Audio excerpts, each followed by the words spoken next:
The Meeples and Miniatures podcast is sponsored by Two Fat Lardies and Coat Dance Paints, and also by the generous donations of you, the listener.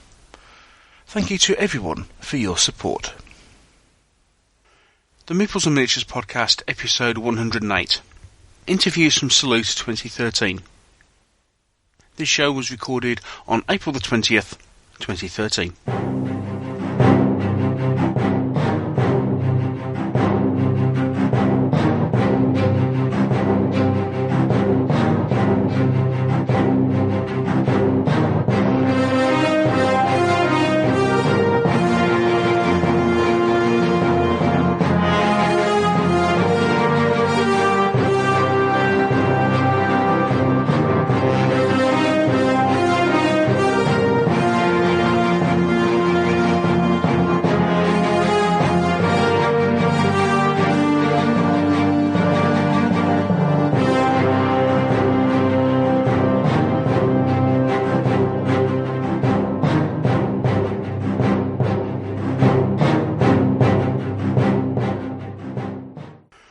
Hello and welcome to another episode of the Meeples and Miniatures podcast with me, your host, Neil Shuck. On today's show, I'm bringing you some interviews that I recorded whilst at the Salute show on the 20th of April. If you're not in the know, Salute is probably the biggest UK Wargames show outside of something like Games Workshop Games Day. It's held at the Excel Centre in London. As I said, it's the biggest show on the UK calendar. Only lasts a day, and the actual trading floor, you've probably got in excess of 100 traders, best part of 100 games, both participation and demonstration. So lots and lots to see and do. It's a very busy show, and it certainly seemed like it this year. As you may be aware of, I think I said in the past, I actually know a couple of guys on the committee for the show, so I managed to pick up a couple of bits and pieces. Apparently, show attendance this year was around about 6,000 people. That was kind of ticket sales. As we'll come on to the interviews, there was certainly, it seemed to me, a bit more of a buzz about the place this year. It did seem busier. A lot of people complain that, especially since Salute has moved to the Excel Centre, it's a bit soulless, zero atmosphere.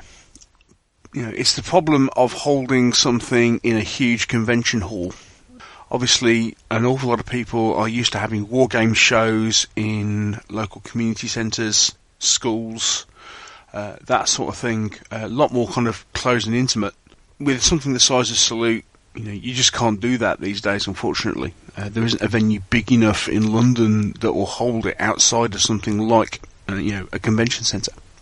Having said that, I thought there was a bit more of a buzz about the place this year. I've been to Salute, I think I sat and worked it out, I think I've been to Salute 5 years on the trot now, while it's been at the Excel Centre, and certainly this year there seemed to be more of a buzz about the place. Now, looking around on the various blogs post-show, it seems that one of the biggest complaints, again, about the day this year is the cost. Because let's face it, going down to London for the day, if you live any distance from the capital, isn't necessarily a cheap affair. For me, myself, driving down from the Midlands, you've got the case, okay, it's £10 for a ticket, £15 car parking, because I'm at the convention centre for more than 6 hours, and then you've got a 250-mile round trip as far as distance is concerned, which with today's fuel prices and consumption is anything up to £40 worth of petrol. So certainly not a cheap place to go to, but it is one of the only places where you'll get everything under one roof in this particular way. There are several big wargame shows in the UK, where you get 50 plus traders attending, but not very many of them. I think I've highlighted before, you've got the likes of Newby, Reading, Triples, Derby. Then perhaps, to a lesser extent, you've got things like BritCon and UK Games Expo. All these are multi-day conventions, held over at least 2 days, maybe even 3 or 4 for a couple of the others. But you still don't get the same number of traders on site. And apologies to anybody I've missed as far as those Wargames shows are concerned. So, although it's potentially expensive to get to, if you can plan it correctly, it is a day really well worth attending. As you'll hear shortly, I managed to pick up some interviews this year. Unfortunately, only 5 main interviews. For some strange reason, this year seemed more rushed than usual. Not 100% sure why. Just didn't manage to chat to a few people, so there'll be corrective action being taken, and I'll talk more about that later. But the way the show does seem to tend to work is the fact of, the first while is sent, doing an initial tour of the show and seeing what's there. It's worth doing that, especially for me, as especially, before lunch, there aren't that many people as far as traders are concerned who want to talk, which is perfectly understandable. It's the busiest time of the day, and they're there ensuring that they're making their investment back on the day. So, people are much more concerned with, let's get on with the business of trading and speaking to customers, rather than speaking to people like me. Perfectly understandable, completely fine with that, that's not an issue. It does mean that you start getting problems where the afternoon is compressed. So effectively you end up with a 3-hour slot where you've got to try and rush around as much as you possibly can and pick up interviews. Last year I managed to pick up quite a few. This year not so many. I ended up playing a couple of quick demo games at some point during the afternoon, and of course that always cuts into your time. The one thing I did find this year, which was great, was I did manage to, just kind of as I'm wandering around, talk and chat to an awful lot more people. People just stopped me and said hi. And that was the best thing about the day as far as I was concerned. So whether it was the guys at Bristol Biggins who were helping out Rob Broom with the War and Conquest game, finally meeting guys like Mike Whittaker and Alan, good old Whispering Al, or even managing to have a couple of words with Henry Hyde in the flesh, which don't get to do very often at all. And obviously chatting to people off mic, which I got to do a fair amount of, and then we kind of said, okay, well, we'll meet up later in the day, and never quite managed it. It's just one of those things, sometimes it's a case of, right, you arrange to go and meet somebody, and in the meantime, they've disappeared off to do something else. It's inevitable, it's going to happen to a certain extent. So, as I say, the haul of interviews from the show this year, a little bit disappointing at only 5, but hopefully some interesting stuff in there for you. However, what that does mean is that, as well as this particular show with a few interviews from Salute, I've also got quite a few things lined up for future shows. One thing I'm hoping to do is a series of kind of short interviews, the sort of thing I would have done at the show if the people were available at the time. And that's something I'm planning to do in the pretty near future. So you'll have another show with a series of, short interviews with traders, people who I missed on the day, just didn't get a chance to speak to. So that's what's going to be coming up next. Okay? And of course, we're going to be having a View from the Veranda Salute special. Myself and Henry are finally getting a chance to get together and chat again. So we'll be talking all about Salute and various things surrounding that. So look out for that coming to a podcast feed near you very soon. Okay, so on to this show. In the next few minutes, you're going to be hearing from Nick Skinner from Two Fat Lardies, Robert Avery, Jake Thornton, the guys at Fireforge Games, and also Dave from Hawk Wargames. I hope you find what they've got to say interesting. So we'll take a quick break, and we'll come back with the interviews.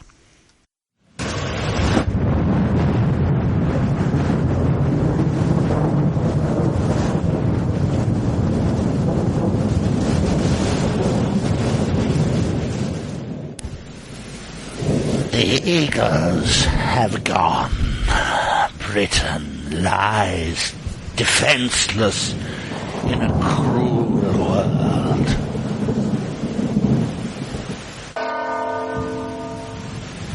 Since the birth of our Lord. It has been 456 years.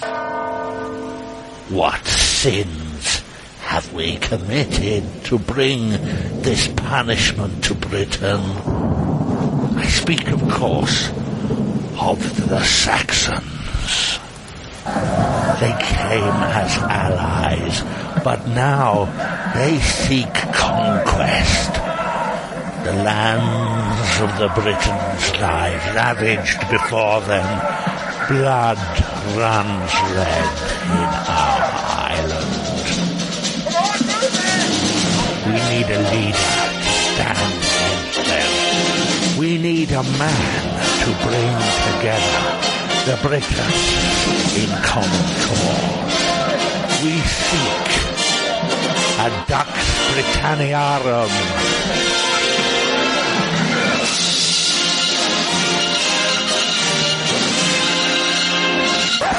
Right, that's enough of that.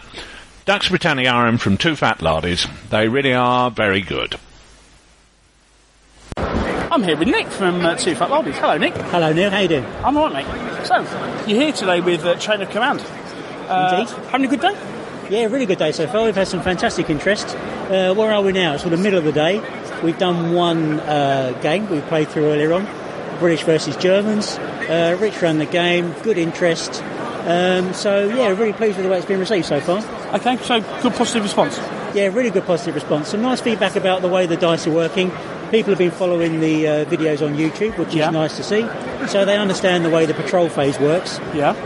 And some of the comments around have shown that people have been following those videos and they've asked questions on the back of them. So for us, it's really good, drumming up some good interest for us. Okay, and it's also proven that this other media outlet that you've done is actually working. Yeah, really working quite well for us. And we just need to keep that going.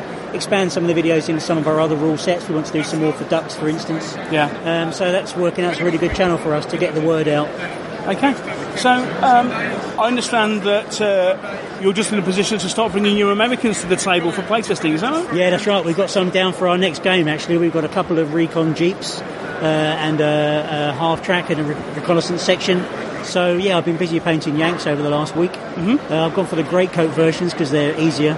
But they're looking really nice on the table, and they're quite nice. The American squad structure with its two scouts makes it quite an interesting one in chain of command, because people use the scouts to probe towards the enemy jump-off points. And so with just two men, you can move your enemy to the point where he's got to deploy or risk losing that jump-off point to you. So it makes a really good sort of dimension to the game. And of course, it inherently means that a US platoon plays completely differently from a British platoon, doesn't it? Yeah, certainly. That's right. What we find with British platoons is that the first thing the British player will do is deploy his 2-inch mortar, because when the time comes, he needs that there and to be use it. Often they use it in the games for smoke, to cover their advance, etc. Yeah. The games we're tending to play at the moment are sort of Normandy games, which are generally Germans being more defensive than aggressive, so that works well for the Brits. But yeah, the Americans have a different system, so we're learning how to use them, which is really quite interesting. The different mindset from playing the British to playing the Germans to playing the Americans. Right. Okay, so you said, I mean, obviously we talked about this before, but you're saying that you're kind of somewhat Normandy based at the moment. Certainly the game that's doing the shows is the Normandy game, yeah. Right, okay. As far as the Eastern Front stuff is concerned, is that, once you finish playtesting the Americans, is that where you're going next? Yeah, I think we've got to go to Eastern Front, haven't we, really? We can't not cover it. So, yeah, that will be there, and hopefully we'll get some good playtesting for that as well. Interesting, again, with the Russians and different types of combat you've got there, different mix of weapons as well. What we've not really tested so far is things like flamethrowers and that kind of thing. Oh, okay. Which we want to try and get in there too. Yeah.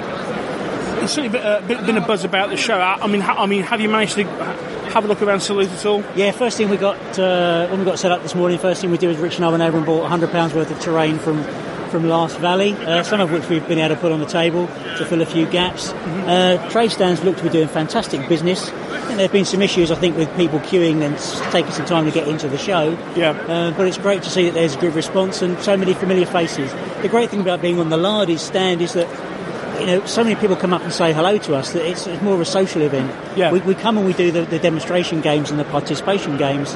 by the time I go home, I've got no voice left. You know, it's a lovely atmosphere, and one really that I would say I associate more with Crisis out in Antwerp as being a real social show. Yeah. The last few outings that we've had in this country have been really good crack as well. Mm-hmm. Good stuff. Well, thanks for talking, Nick, and have a good rest of the show. Yeah, you're welcome, and nice to see your dice roll continues to get better. Nice talking to you. Yeah.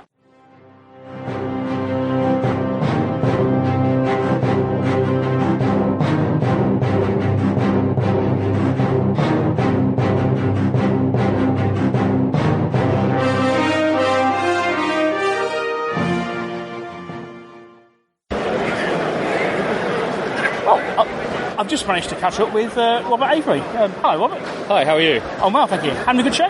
Yes, very good so far. Much busier this year than last. There is a real buzz about the place, isn't there? Definitely so. The queue is 4 times as long as I remember it being. Yeah. I've run into you, funny enough, on the Two Fat Lardies stand. If people aren't aware of Robert's name, can you just give some idea of what you've recently written? Yes, I tend to write the scenario packs for I Ain't Been Shot Mum for the Two Fat Lardies. So recently I've just had out the Blonville or Bust scenario pack, which is a fictional scenario set in Normandy, 31 linked scenarios. Right. And of course you're also the author of Quadrant 13, aren't you? I am. Quadrant 13, which is the science fiction, company-sized science fiction version of I Ain't Been Shot Mum. Right. And then what I'm working on at the moment is a scenario pack for Quadrant 13 and also another scenario pack for the Eastern Front, late war Eastern Front for I Ain't Been Shot Mum. Oh, right, okay. So, yeah, because you've done a smaller scenario pack for early war Eastern Front, haven't you? That's Viasma or Bust, yeah. Yes. And then we've got Blonville or Bust, which is the Normandy one. And then really I need a Russian or a German, East German town that starts with B. So I don't want to call it Berlin or Bust, because everyone does Berlin or Bust. Yeah. I was thinking of doing Viasma or Bust the other way, but I'm not sure that will work. Right. So is this going to be based kind of around, fictionally around, sometime around the time of Bagration, or? That's right. Probably there so I can get some good armour going. And it'll be linked again, so the results of Scenario 1 will say what's going to happen in Scenario 2, and then 4 Scenario 3s, 8 Scenario 4s, 16 Scenario 5s, which will be 31 again. Okay, so it's the same pyramid structure that you've had before. That's right. Okay. And then after that, when Rich gets around to doing the Blitzkrieg supplement for Two Fat Lardies, I'm going to do a scenario pack for that, but this one will be slightly different. What we'll do in this one is follow the fortunes of 5 or 6 German big men, the officers, if you like, in I Ain't Been Shot Mum, as they go into Poland, Holland, France, and then onto the Russian front. Oh, wow, that's really interesting. So basically, it's a case of you can adopt a particular officer and follow them through several different campaigns. That's right, and we reckon people should win medals for doing well. We're just not sure how to make that work, but there will be medals in some way, shape or form. Okay, well, you also mentioned you're doing a campaign book for Quadrant 13? That's right, so Quadrant 13 is the company-sized science fiction game that has the same mechanics of I Ain't Been Shot Mum, but is a very different game. Yeah. Basically, in Quadrant 13, if you don't have your air power sorted out and your high-tech electronic warfare, you are stuffed. Very much kind of integrated warfare, isn't it? That's right. It's what science fiction wargaming should be. It's not 5 blokes with big guns running around going, ooh, look at me, I'm hard. It is proper. If you don't get there with everything properly integrated and working together, the enemy, who are going to be doing it to you. Again, is that going to be a similar campaign structure? Yes, but the difficulty is, of course, it's got to be generic. So this one is a solar system where the prize, if you like, is the innermost planet, and you'll start on the outer planet, which will be Pluto-like. That's not a planet anymore, but you know what I mean. Yeah. So it'll be a lunar-type landscape, and then you'll gradually move in, working through an asteroid belt, then planet by planet, each planet having a different terrain. Basically, the further you get, the hotter it gets. Oh, right, okay. Because you're going to get closer to the sun. That's a really, I like that. That's a really interesting take on the way to the scenarios. Thoughts around that? I mean, obviously you can, especially with the scope that you can do in sci-fi stuff. Obviously that will deal with the planetary side of things. Any thoughts about doing something as far as outer space? Yeah, the actual bit of getting between planets? Actually fighting. Do you mean ship-to-ship combat, or do you mean actually... I quite like the idea of doing a 0G in the middle of space fight. asteroid belt calls here. Well, Yeah. as long as it doesn't look anything like the one in Moonraker, we'll be all right. Yeah. Exactly. That was awful. Or Starship Troopers, which was planetary, was appalling again. Yes. Where was their support stuff? Indeed. Oh, let's all run around and blast the fall in a big group. Absolutely, yes. It's like toddlers playing football. Yes. Indeed. Well, it's been great to speak to you, Robert, and have a good rest of the show. Great, thank you very much. Cheers.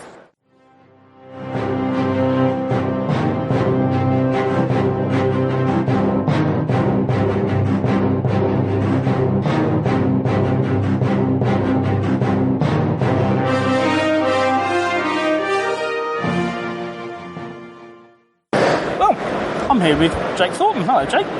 Hello, Neil. Nice to come across you on a. Well, actually, it'd be unusual not to find you at Salute, I imagine. How many years have you done this now? This is actually only my second time. Oh, right, okay. Yeah, last time I got away from absolutely nothing, so I spent my whole time on the stand, didn't see any of it. So I'm hoping that I'm going to sneak half an hour to quickly run round and say hello to everybody, but I tend to bump into people and get stuck. Yeah, that's the problem I can do. What you mean, a bit like stuck as you are at the moment, really, I suppose? Yeah, kind of a bit like this, yeah. Yes. I get 5 feet and then bump into somebody I know and we have a quick chat, and then I get another 5 feet and then we do it again. And then, so, it's fun, but it doesn't mean I see very much. Yes. So, well, you're here. Our stand's nice, though. Indeed. Yeah, you're here resplendent in a Dreadball t-shirt. I am today, yes. I'm all Dreadballed up. So, looks like we've got the start of Season 2 coming out, yeah? Yes. We've some of Season 2 is on our stand. We've got it today. We've got the rule book. We've got 2 teams and 1 MVP. And the rest is lounging in the customs where they're all busy playing it, I think. Oh, right, okay. It's in the country. It's just sitting in a warehouse being inspected, which I think is a sort of some synonym for them rummaging through to pick the ones they want first. Oh, right, okay. Okay. So we should be in the warehouse, I think, Wednesday, we're promised. Yeah. So, Season 2, absolutely, now and imminently. By the time you hear this. Fantastic stuff. Okay, so we got season 2 of Dreadball, but obviously that's not the only thing you've got your fingers in at the moment, is it? No, not the only pie I'm dabbling in. No. Indeed, can you tell us a bit more about what else you're working on? Well, for Mantic I can, yes. Okay. There's a few things coming in later this year. One of which is Dwarf King's Hold 4, which I'm quite excited about. Yes, I just seen something about that. Your eyes just lit up then. Yes, so Dwarf King's Hold 4 will be coming along later this year, and there's not much to say about that yet, other than if you've been following the Dwarf King's Hold all the way along, it's pretty much what I've always said it should be. Oh, right, okay. What my plan was from day one is just all it's been is a matter of whining to Ronnie long enough, and he'll eventually let me play. Right. So, he's let me do it. So that will be taking Dwarf King's Hold concept and spinning it so that it's multiplayer. It'll sort of be possibly even solo versions, but it will be 2, 3, 4, 5 player game rather than just 2-player game. So we'll have, but you'll play adventurers as well as the bad guys. So unlike a lot of games which have kind of an AI bad guy, I actually find playing the bad guy quite fun. Yeah. So one side will be effectively what amounts to a normal Dwarf King's Hold army with loads of stuff, and the other side will be a group of adventurers acting together. Right. Where, depending on how many players you have, if you assume the adventuring party has to be 4 models, for example, you could have up to 5 players, one as the bad guys, and then one player with each hero. Yeah. Because the heroes are more detailed with extra stuff, with extra rules and so on, more detail. But principally, the core of the game is still Dwarf King's Hold, mechanically.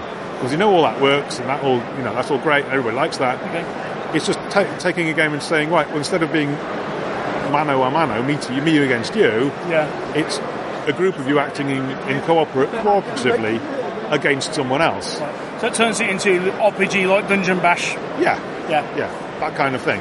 Right.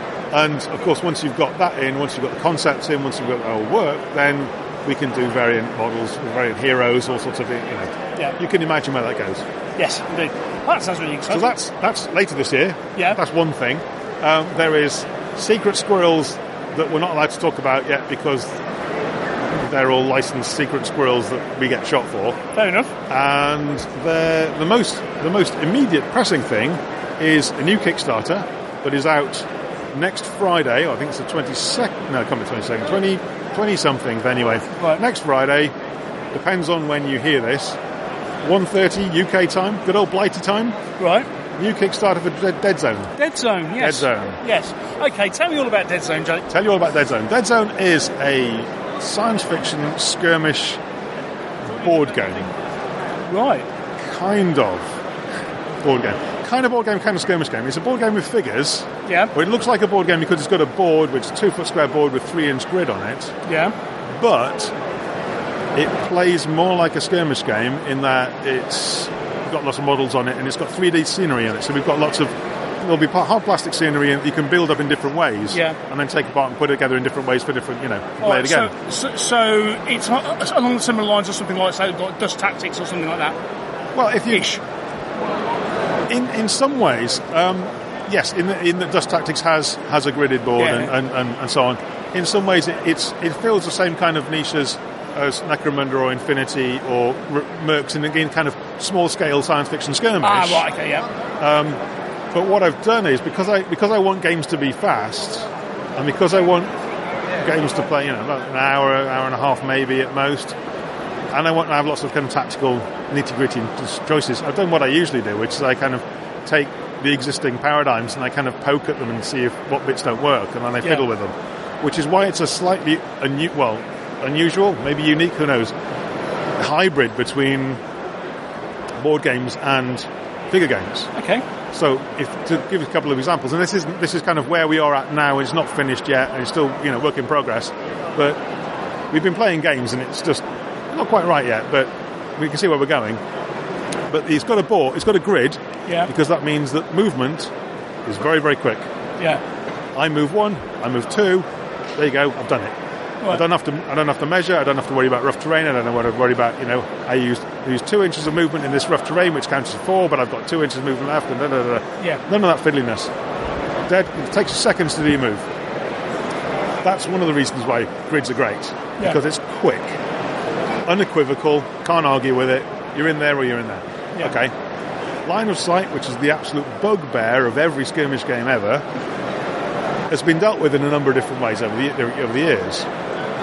Privateer Press use the volume of the model off the base of a fixed height for the different base sizes, which I find extremely complicated and a kind of if you've got a detailed 3D scenery, working out if the man behind there is actually that high or this high, or can I really see him over that barricade even though I can't see the model because he's actually supposed to be 1.75 inches high. Yes. And you can see how this gets... Yeah, you start needing a degree in spatial awareness, don't you? It doesn't make it faster, it doesn't make it slicker, it makes it avoid some arguments. I mean, it works really well. I quite like that system in context, but when you've got a very cluttered battlefield, as you will with this, because as I said, it's deliberately claustrophobic and small and there's no room to hide. The weapon ranges are generally the whole board, unless you've got a pistol unless you've got a pistol or a flamethrower or a grenade or something. The weapon range is the whole board, and those weapons are half the board range. The thing is, you can't hide unless you're behind a building. Right. So what I've done is I've said, well, what's intuitive and quick in the way of line of sight? What did I do when I was 8 and I was playing with my Airfix toy soldiers? Well, I'll look to see what the soldier could see. Yeah. So you go, oh my God, it's real line of sight, it's true line of sight. Oh no, everybody hates that. You go, well, it's not. It's actually what can the model see? You go, okay, that model can see your arm sticking out, or it can see the whole model, or it can see whatever it can. And I think what's happened is people have got hung up on the whole concept of having to somehow abstract what the model is doing. Yeah. And so I've got to see 25% of that model. Well, I have no idea, by looking at it, what 25% of that model looks like. And between 20 and... I don't know, is 20% his head and his shoulder, or do I have to have his foot in it as well? I don't know. Or is that 27%? I mean, it just seems to add a really obvious argument into it. So I've said, okay, let's do what we can do that's unequivocal. Can you see the model at all? Well, if you can't see the model at all, then you can't shoot it. That seems... we can all agree on that, right? Yeah, fair enough. If I can see the whole model, then you can get a clear shot of it and everything is good. Yes. You go, okay, so we can all agree on that as well. Yes. The middle bit's where everybody has a problem. So I've said, very simply, can you see some of the model? If the answer is yes, then you can shoot at it, but he gets concealment. Right. I don't care whether it's the tip of his gun barrel or his nose, whether it's a ponytail, whether it's his leg, whether it's 3/4 of him, everything but his left kneecap, doesn't matter, it's all concealment. Right. Because we're already dealing, and what people forget is they get hung up on the fact this model's got that pose, this model's got big ponytail, that model's got, gun sticking out from any angle. People forget we're dealing with models that are a frozen moment in time of a combatant that's running around doing stuff. Yeah. And we're dealing with turns that are abstract slices of time when everyone's moving around doing stuff simultaneously. So, yes, we're abstracting. Yes. Yes. I don't feel ashamed to be abstracting this a little bit to make it work quickly because everything's already abstracted. It has to be in order to make it work on the tabletop. So anyway, by picking this slightly unusual combination of gridded board for one thing to make it quick, line of sight, which is what the model can actually see, to make it quick. They're both very simple rules to explain. They're both intuitive to look at. You go, that model can see that model, I can shoot it. If I can't see all of it, they get some benefit. There you go. Nothing to really argue about. What people are getting hung up on when I'm trying to explain this is they're getting hung up on the problems they have with other game systems. Yeah. And bringing this across. And you go, well, no, don't bring that across. Don't bring across 25%, or if the model's doing this or that, or you got to see the body or the head. No. Forget that. Can you see the model? Yes or no? What? Is it obscured? Yes or no? Can you see all of it? Yes or no? There you go. They're the questions you ask. They're the answers. They're simple. It just, So, anyway, long rant about... Sorry, Neil. Long ramble about that. Deadzone, the idea of Deadzone is I like games to play quickly. I like them to be slick, and I like you to be able to go, is it this or that? Yes, and get on with it. Not have to fuss about with all sorts of, bells and whistles. So we've gone for partly using board game mechanics where that's the most effective way of doing it, partly using skirmish game mechanics where that's the most effective way of doing it. And I think this is what's giving it a real edge and speed over things like Necromunda and Infinity and stuff, which generally take quite a while to play. Yeah. Even the individual bit may be slick, it's still the whole game takes 2-3 hours to play. Well, that's not saying they're bad. It's just saying they take a while to play. I want to play something fast. I want to play this faster. This is going to be coming in at an hour 15. That's what I'm aiming at. Okay, right, fine. Similar kind of thing with Dreadball. But maybe 15 minutes more. I'll let my head off for 15 minutes more because there's more guns. Right. But what we're doing is we're using the dice mechanic from Dreadball, again, because it's very quick. Oh, right, okay. And people learn that. And it allows you to play, because the stack doesn't change in the game. You always know what you're rolling. So you roll the dice and you know what you've got immediately. Yeah. It's a very quick system. Yes. So... And it's a very elegant system as well, isn't it? I like to think so, yeah. I mean, I like it. I design games for me to play because I like the way they play. Yeah. And that's, I want to play a game that's simple, that's quick, that I can pick up and play reasonably quickly. Because I end up not playing many things. I don't get to play the same thing lots of times in a row, unless I'm in the middle of playtesting it. But when I come back in 6 months, I want to be able to pick it up and, get on with it without having to have 9 practice games first. Yeah. So I want something simple, I want something dead straightforward, intuitive and so on. So I've used this kind of mechanic before because it works, because it's really slick. Anyway, so we've got that basic core of the dice mechanic, and we've added sort of layers of cards to add flavour and character to different factions. So each faction has its own mission cards. It's got its own battle cards, which are the cards used within the game to give you special actions. So the special actions available to the plague aren't the same as the ones available to the enforcers. So the missions that the enforcers are on aren't the same as the one the plague might be doing. Right. And the missions are secret anyway, so that you don't know what the other side's up to. Right. And this is another way of me urging people to play quickly, because if I don't know what you're doing, I don't know how near you are to completing it. Right. So I'd better get on doing with what I'm trying to do, otherwise you'll win. Yes. Because the first person to complete their mission wins the game. Right. What I'm trying to do is add lots of little bits in that all nudge it towards being faster. Okay. So the whole thing becomes faster. The same way I worked with Dreadball. There's lots of little bits where you go, if I just do it this way rather than that way, people will be encouraged to play quicker. So anyway, I I've been rambling. I'm sorry. You said 5 minutes. No,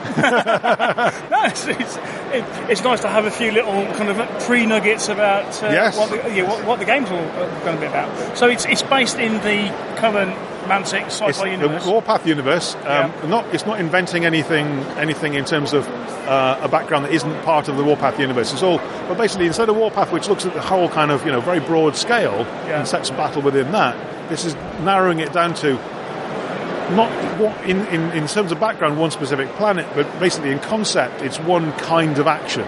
Yeah. What happens when there is a plague outbreak? Why do the plagues outbreak? What is it all about? What do the corporations do about it? What have they tried doing in the past?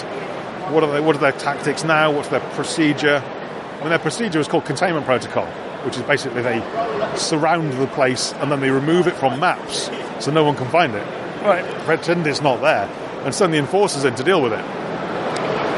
And what everybody else does is they go, well, if everybody's kind of abandoned this bit, there's a cordon around it, the other races just go, oh, there's loads of shiny stuff in there that no one's looking at, that no one's all sorts of resources we can go and steal. And it's a dead zone. There's nobody inside doing anything. So that's where the dead zones is a nickname for containment protocol. And that's why you get other people in. So you'll get the rebels, which is another faction we've never really dealt with in the Warpath background. Yeah. You've got the Plague and Rebels are the two new they've been in the background for ages. Since the beginning they've been in the background. But they've not been dealt with in terms of models, in terms of writing up in any detail. So we get to play with that. I get to play with that, for writing up background. What are the Plague like? What are the Rebels like? Which of the Dreadball races can I pull across to be be part of the Rebel army?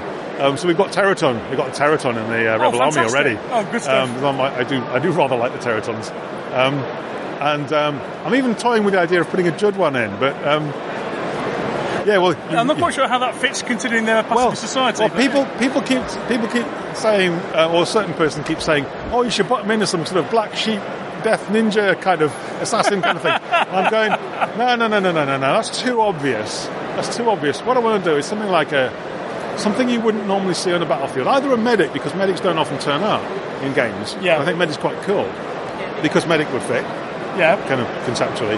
But the other one I thought is some kind of diplomat, some kind of negotiator. I don't know, and I'm not quite sure about that. But I quite like the idea of trying to squeeze him in somewhere. Right. Okay. Maybe not start with. Maybe as an expansion later. I don't know. But in terms of one of the things I did with Dreadball is I was able to take, again, it's the Warpath universe, but it's looking at a tiny little corner of it. Yeah. In great detail. So instead of saying we've got this big sort of spread across the universe, we're looking at a tiny corner and we're getting them under the microscope. And that means I can see a lot more detail than I could normally. So I get to see the Judwan, the robot teams, and also there's all sorts of background about adding the detail of background. So we'll end up with, maybe end up with military robots at some point in Warpath, and kind of back feed some of the interesting stuff I've put in Dreadball, and then the same will happen because it's canon, as it were. It's part of the background. It could be in the Deadzone. It could be in Warpath. Yeah. All right. So some people have asked me today, is it supposed to replace Warpath? And the answer is no, it's not supposed to replace Warpath any more than Dreadball is. Yeah. It's another game within the environment, within the world, within the IP. Yeah, because I suppose the other thing, is this going to replace Project Pandora as well? Is it, I suppose? Yes, that's another question. No, that wasn't the idea. Right, okay. It was because Pandora works in a slightly different way. It's much more of a kind of...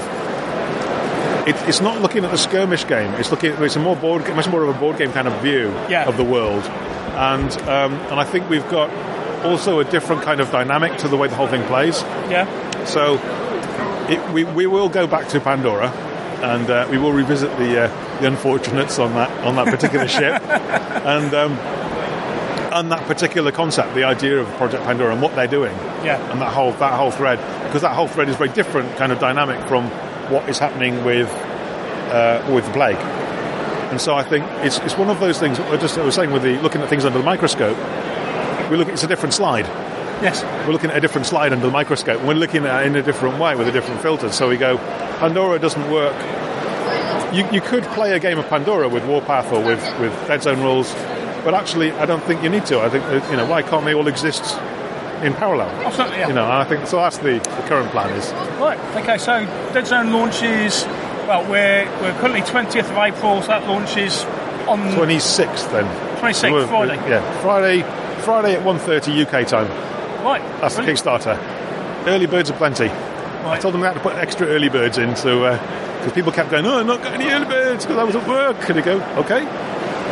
There you go. There's a few more. Okay, that's great. That's great, Jake. Well, thanks for your time. It's been great to chat to you. You're very welcome. Yes. And have a good rest of the show. Yep, you too. The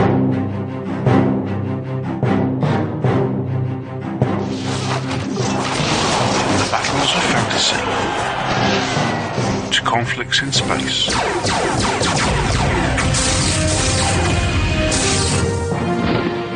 Through all wars of history.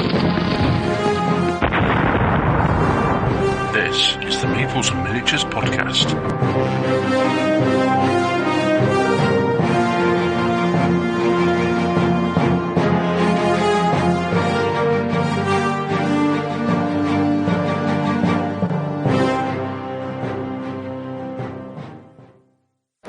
I'm here with the guys from Fireforge Games. Hi. Hi. How's Salute for you? Salute is always a very, very interesting show in the wargaming, in the wargaming hobby, and it is quite stressing. It is a stress for us, but we love it. Yeah. We love it. It is the biggest show for historical wargaming. And we are also always excited before Salute coming here to show what we are doing and to meet all the people that we usually talk through email or by phone, and also to be in touch with the customers. Yeah. So it is very exciting for us. Of course, this time last year we were talking a lot. You just brought all your cavalry out for Crusades. We were talking a lot about the foot knights and everything all coming, and of course we come this year and they're all here. Yeah, they are all here, even the foot surgeons, because between the foot knights and the cavalry we had the foot surgeons. Yes, finally they are here. We really had a lot of little problems about the releasing of the foot knights, because some production problems that made us not releasing them for Christmas, because we wanted to release them for Christmas. Also, then we have the little problems, logistic problems in shipping them. So finally they are finally here, and we are quite proud of them, because there are two infantry boxes, in particular the Teutonic infantry and the Templar infantry, and they are both this time a lot more an act of fate from us, because we have done very different bodies, two different set of bodies for both of them. Yeah. So we have different bodies in one set and different bodies in the other set. Although there are things that shares in common, Yeah. So it is a very a set. Both sets are very, very rich of options. So from each set you can build crossbowmen, heavy crossbowmen, so in mail armor, dismounted knights, or foot surgeons, heavy foot surgeons, of course, because all the guys are in heavy armor. All right. Yeah, we were talking something like you could build something like 17 different variations on each particular model, something like that, wasn't it? Yeah, even more. Once you put everything together, but there's so many different options available, and they do look stunning, it has to be said. Yeah, really. The effect is also like for our cavalry, and even more. And what I mean is about a dynamic effect of the unit. So when we sculpted them, we took a decision about a unit that is moving. Of course, it is not a unit, the sense of a unit that is charging, but a unit that is moving. Yeah. So it's a very dynamic effect. In general, we want people putting our miniatures on the table to have an army that is on the move. Yeah. So we like that type of sculpting a lot, and we'll keep going on that path. Right.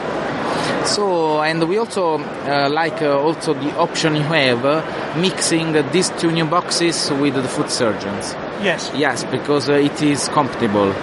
So, for example, for myself, for my units, I have done. I've taken some arms of the foot surgeons and put them on the bodies of the Templars on Teutonics. Mm-hmm. You can even put some heads of the foot surgeons on these bodies and so on. You really have so much options.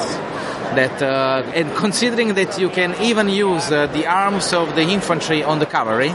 Yeah. You can do it. Obviously, there are going to be some bodies that are better than others, and some arms that are going to fit better on some bodies than others. Yeah. But you can do it. Right. And the options in the full range, considering the 6 boxes of plastics Crusaders, are going really endless. For example, we have not them here, but before summer we are going to release a new box. Whose name is going to be Sergeants at Arms. All right. Yes, Sergeant at Arms in reality are more like mounted crossbowmen.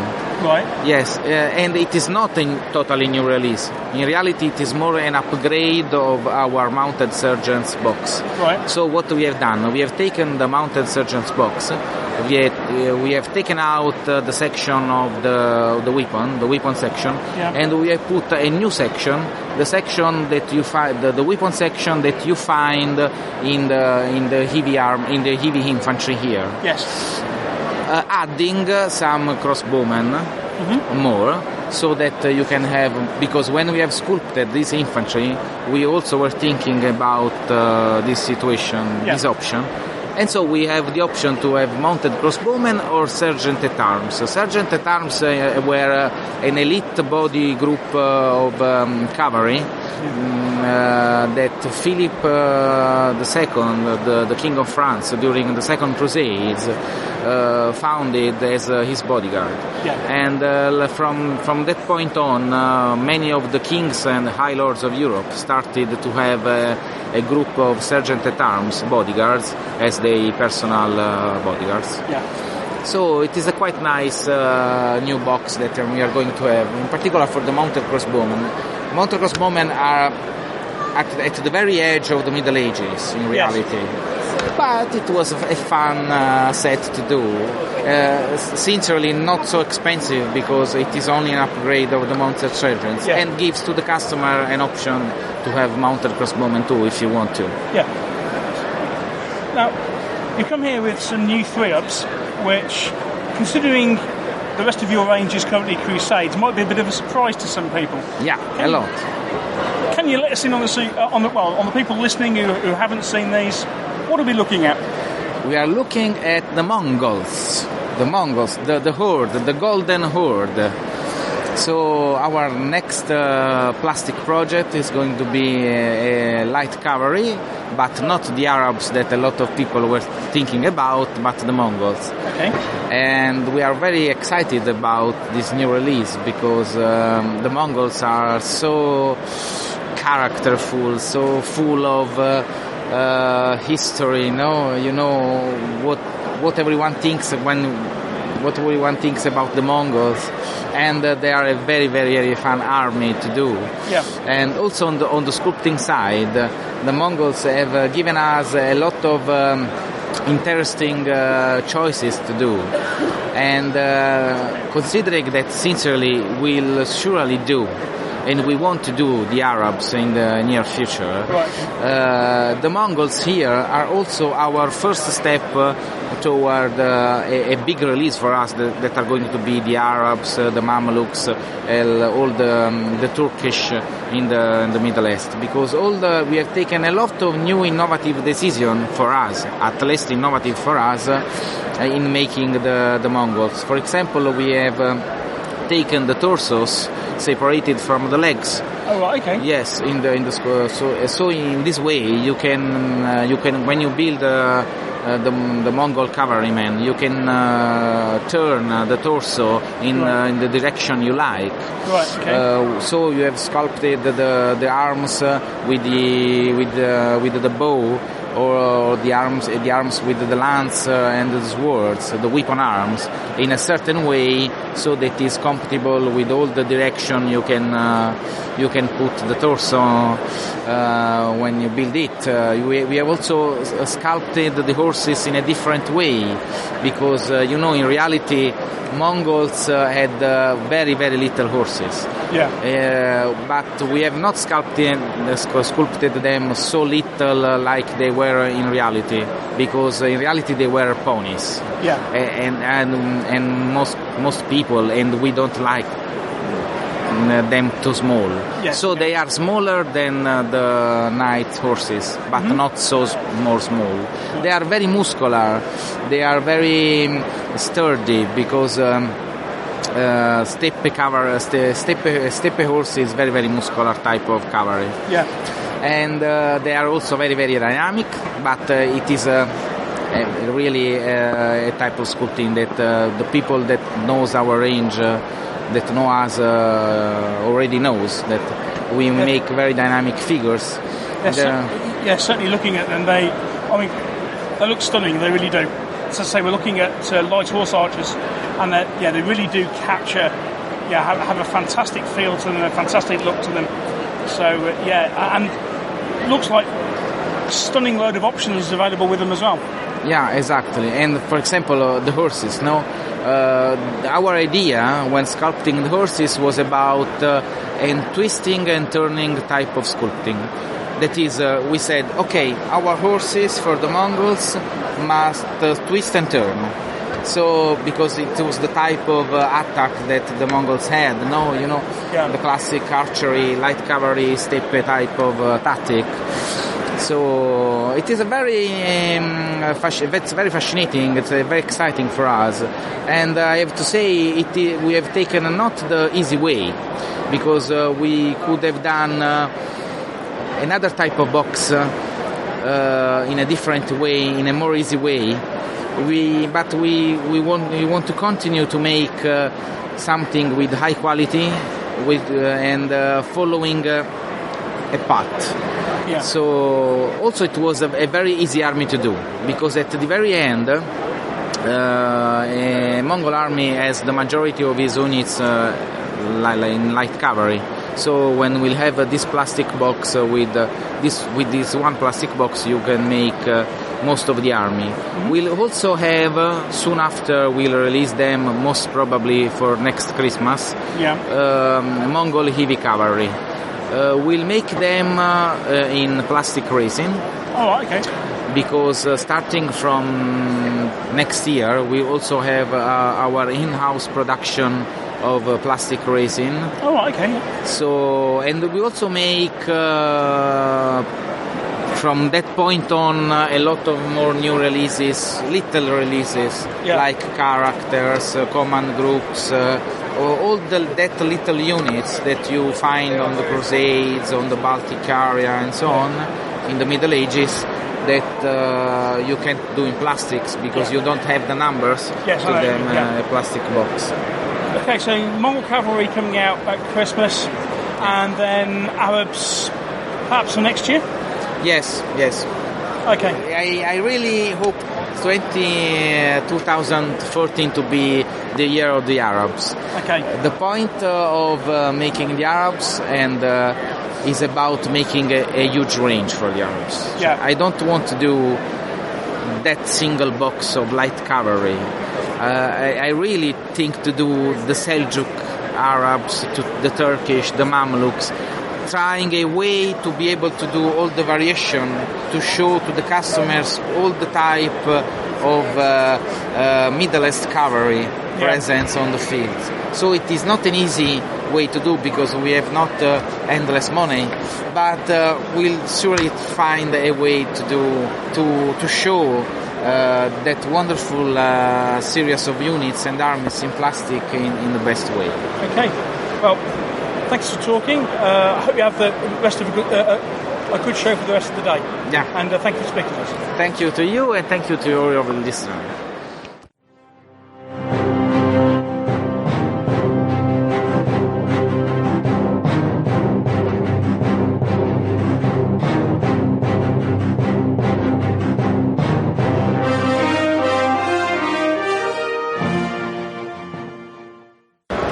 managed to catch up with David from Hawk Wargames. Hello, welcome to your second Salute. Hi, thank you. So, obviously, when you came to Salute last year, it was just announcing Dropzone Commander. This year you were in full swing. How's it been for you? It's been fantastic. It's been crazy. There's a lot of words you could use to describe this year. It's been I've aged a lot in a short time.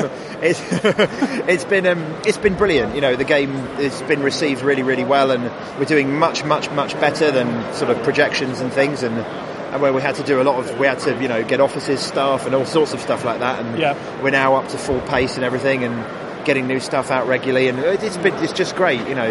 Yeah, because you have to go through lots of things like getting new machines because you simply couldn't physically. Oh yeah. I mean, they took ages to get made as well. I mean, they were like 7 weeks late, those machines, and that didn't help at the start. But we've got them all now, and it's all running nice and smooth. So it's great. I mean, you go through these things when you start a new company, and it's just, especially if we got the reception that we got last year, we weren't prepared for that at all.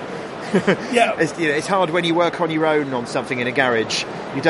It's hard to get your brain round how other people might see it, or to have an inflated opinion of how people might see it. You know, so I thought, we'll do all right. You know, that didn't happen. So since then we've changed a lot of things about how we do things and run the business and everything. And I've got help now, which helps a lot. You know, there's a lot more of us, so we can do a lot more. So. It's great. I mean, we're just still growing really quickly, and it's brilliant. Mm-hmm.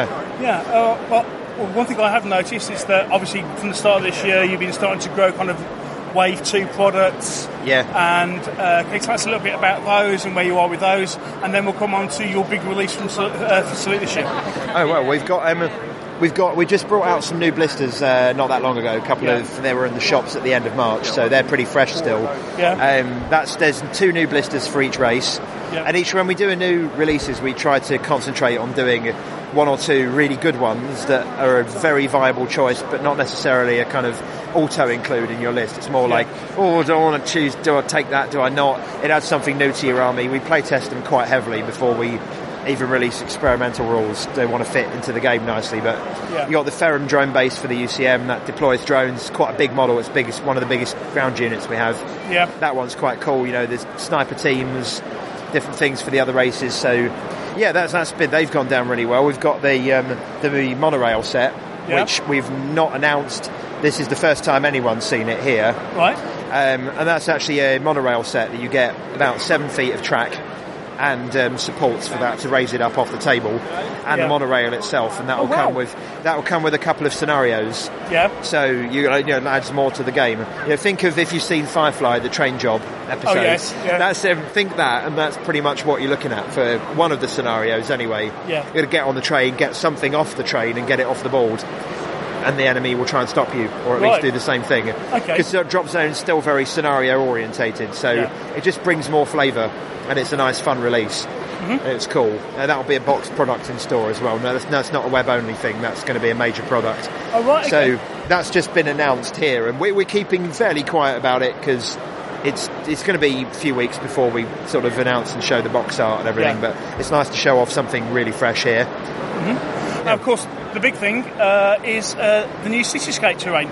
The new Cityscape box. Yeah, I mean, if you're not at the show, above the Hawk stand, we have how big is that? Was it 20 foot? 20 foot. There was a 20-foot display with 3 sets, did you say?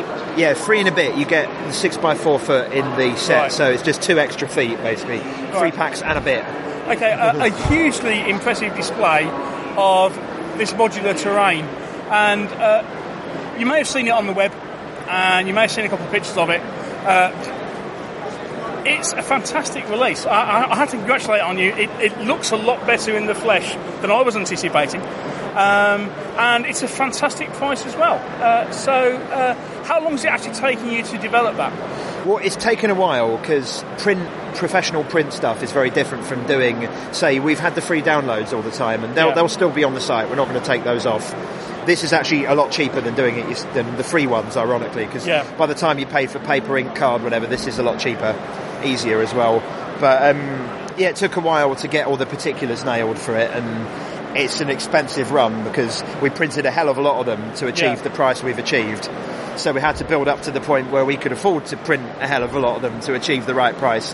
Sure. So that's why they weren't available a little earlier in our in our growth story, I guess. Okay. But it now makes it a hell of a lot easier to get into Dropzone because 30 quid gets you a 6x4 board and all the scenery you could want in a flexible modular form. I say modular, the buildings are fixed, they're pre-glued, pre-folded and everything. So you just unfold it, fold the roof down and you're good to go. And then ground tiles, you've got 24 ground tiles in the box, 1 by 1 foot, and they're double-sided. So they've got different things like parks, roads, town squares, all sorts of things. So you could just reconfigure it to build whatever 6x4 or 4x4 board that you want. Okay, obviously with Dropzone being a game that is governed an awful lot by terrain, something like this is really important for playing.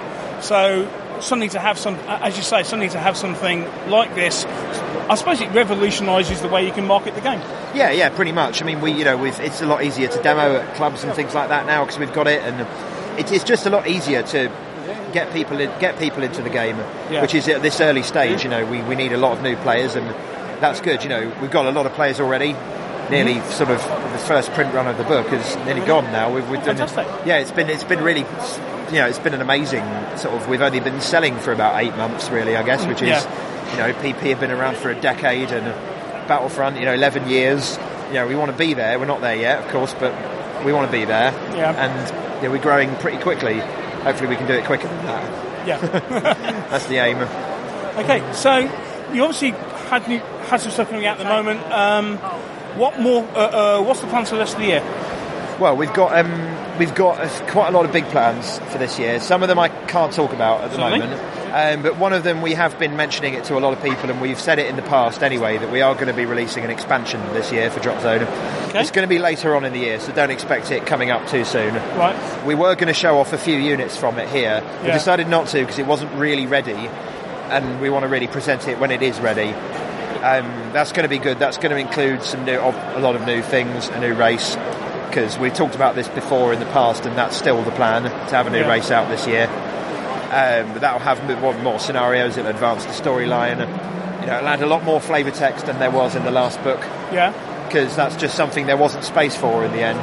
Yeah. Because we wanted to get the price where we got it, and there's a finite number of pages. Oh, certainly. Yeah. So it's a different thing. But that's planned for later on in the year. We've got obviously new units for the existing armies. We're working on new stuff already for those, because we're always going to support all 4 of the current races as much as we support anything else. It's not the kind of let's shout about this race for a month and then let's forget they exist for the next 5 years. It's more like you'll get some love for all the races on a fairly regular basis from now on, because it took us about 4 months to get resorted after the launch and everything, because we had to move office and expand, and you have to do a lot of these businessy things that you don't think about when you're working in a garage. And now that's all done and taken care of. I can concentrate now. The rest of the team is now doing all the stuff that I hate doing, and I'm back to doing design full time now, like I was before launch. Oh, right. Okay. Really. So it's my happy place. It's where I like to be. So we can have stuff out much more regularly now, which is good. Oh, great. Okay. Well, it's been fantastic to talk to you.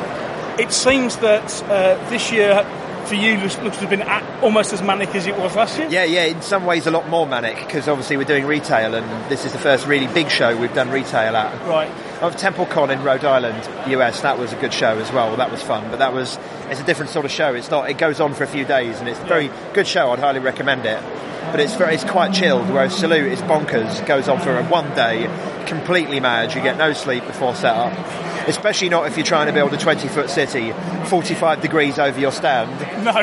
When you can't test a 20-foot wide, 15-foot high display in your house. You can't. You have to design it and hope that it's going to work at the show. And it's been great, and it's been really well received. And it's cool. It's kind of a little different.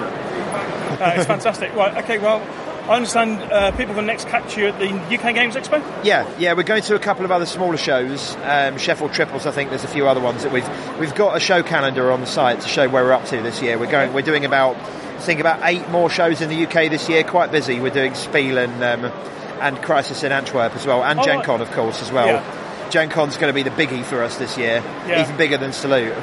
Oh, yeah. Yeah. Gen Con's huge, obviously. We've never been before, so that's going to be an experience in itself. But, yeah, the UK Games Expo is the next big one in the UK. Yeah. Hopefully, if it survives, we'll be bringing this display with us. So if you missed it here, then that'll be a good chance to come and see it. Okay, well, all the very best for the future, David. Thanks for talking to us. Cheers, thank you.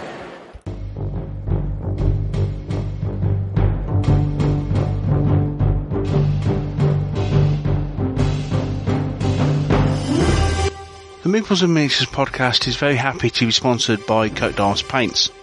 Now, Coat d'Arms have been supporting miniatures painters with their products for well over 20 years in some way, shape or form. Their current range is 150 sets of acrylic paint, which are available both as individual colours, but also in paint sets depending on period. Things such as the Ancients paint set, the World War II German, World War II American, World War II Russian paint sets, and they also include things like an ACW set and even a Horsetown set. That's one way to purchase your paints. And they also do triads. Now, if you're a fan of the 3-colour system made famous by the likes of people like Kevin Dallimore, you may like to purchase your paints with a dark shade, a medium shade and a highlight. And the triad system from Coat d'Arms allows you to do this. They also have ranges of textured paints called Brushscape, which allow you to paint from textures onto bases as well as colour. And these are ideal especially for smaller scale models. And if you're a fan of the dip method of painting, then Coat d'Arms have their own product available called Super Shader. This is available in light brown, dark brown and black. Coat d'Arms Paints have a whole range of products available to try. Check them out at www.blackhat.co.uk and be sure to tell them that we sent you.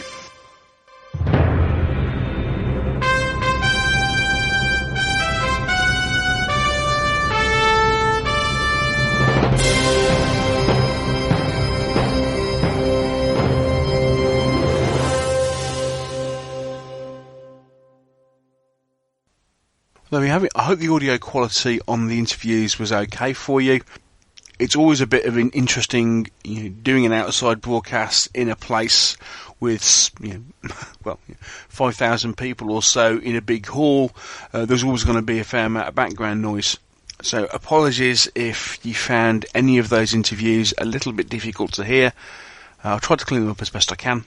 And hopefully there was something among that which you found interesting. From a podcast point of view, that's all we've got time for this particular show. Look out for a Salute special View from the Veranda coming in the very near future. And then I'll be producing another interview show with the interviews I would have recorded at Salute, but have recorded since. Okay? So, thanks for listening. Thanks to everybody once again who stopped me at Salute to say hello. Some, albeit briefly, just to kind of say hello. Others, more so, managed to... it is always fantastic now to get to more and more shows and just spend time chatting with people. One thing I think I said on a couple of different occasions, a couple of different forums, Wargame shows for me now are not about the traders so much, not about the games, much more about meeting up with people, however briefly, the whole social thing of just running across people. That for me makes the day. And I just want to say thank you to everybody who stopped and chatted, and I look forward to seeing you sometime later on the UK show circuit. So, until next time, happy gaming once again, and I'll catch up with you very, very soon. Bye.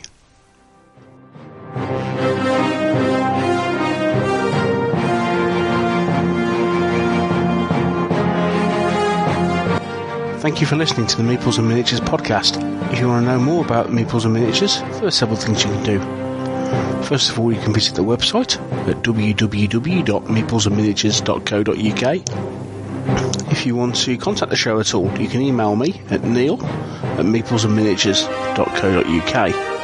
You can follow the show on Twitter. Simply look for M&M Podcast, or click the follow us on Twitter button from the website. We also have a group on Facebook. That's the Meeples and Miniatures Podcast Fan Club. Again, follow the link from the website. And finally, if you want to help us to support the show, you can always donate to the podcast by clicking the PayPal button on the donate page, again found on the website. Once again, thank you for listening. I hope you've really enjoyed the show. Take care, and I'll speak to you soon.